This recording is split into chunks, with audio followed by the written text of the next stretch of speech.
விஜய் வந்து பேசுறது வந்து தப்பா எனக்கு எனக்கு படல. அதுக்கு வேற மீனிங் எடுத்துக்கிட்டு வேற மாதிரி ஒரு குரூப் வந்து பேசிட்டு இருக்காங்க. அது வந்து அவங்களுக்கெல்லாம் நான் சொல்றேன், அதை விடுங்க.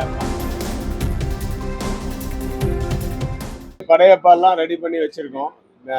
இதெல்லாம் ஃபுல்லா தட் இஸ் சிஜில இருந்து அதுலேருந்து எல்லாம் மாடர்னாக இன்னைக்கு என்னெல்லாம் வேணுமோ அது இப்போ டால்பி அட்மாஸ், அப்புறம் ஃபிலிம் வந்து இது வந்து பிக்சர் வந்து இன்னைக்கு எல்லாம் மறுபடியும் எல்லாமே எல்லா ஒர்க்குமே புது படத்துக்கு பண்ணுற மாதிரி எல்லாமே பண்ணி படையப்ப வச்சிருக்கு. அது வந்து ப்ரொடியூசர் வந்து ரஜினி சார் தான். அவர் தான் டிசைட் பண்ணோம் எப்போ ரிலீஸ் பண்ணணும். ஏற்கனவே முத்து வந்து கவிதாலயா பண்ணிட்டாங்க. அது ஒரு 2 வருஷம் ஆச்சு. அது 25வது வருஷமும் நம்ம பண்ணாங்க. இது படையப்பாவும் 26 வருஷம் ஆயிடுச்சு. இப்போ 99 ஏப்ரல்ல வந்தது. 27 வருஷம் ஆச்சு கிட்டத்தட்ட. அதனால அது வரலாம்.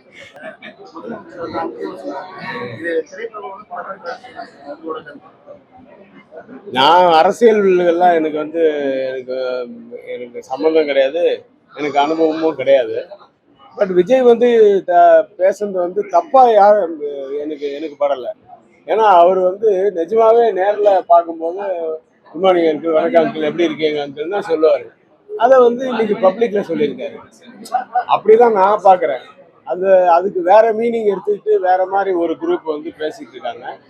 அது வந்து அவங்களுக்கெல்லாம் நான் சொல்றேன், அதை விடுங்க. மற்றபடி நாட்டுக்கு என்ன நல்லதோ அதை எப்படி பண்ணணுமோ அதை பண்ணா ஓகே. அது யாரா இருந்தாலும் சரி இல்லையா. எனக்கு வந்து அவர் வந்து நானே வந்து அதே ரெட் ஜெயண்ட்டுக்கு வந்து 2 படம் பண்ணியிருக்கேன். ஆதவன் பண்ணியிருக்கேன், இது மன்மத நம்ம பண்ணியிருக்கேன். அந்த டயத்துலலாம் வந்து ஸ்டாலின் சார் வந்து அப்போ டெப்யூட்டி சிஎம்மாக இருந்தார். அவர் வந்து படம் பார்ப்பாரு. நான் நிறைய தடவை மீட் பண்ணியிருக்கேன். அவங்க வீட்டுக்கு நிறைய தடவை போயிருக்கேன்.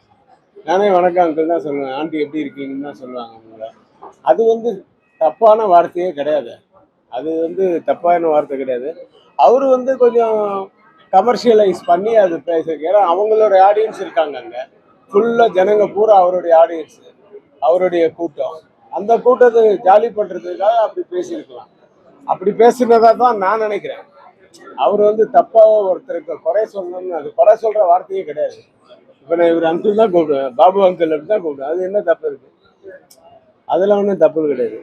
தமிழில் மாமான்னு கூப்பிட்டா வேணா ஒரு தப்பாயிடும். அப்படி அவரு கூப்பிடலையே. செய்திகளை உடனுக்குடனும் துல்லியமாகவும் தெரிந்து கொள்ள சப்ஸ்கிரைப் பண்ணுங்க.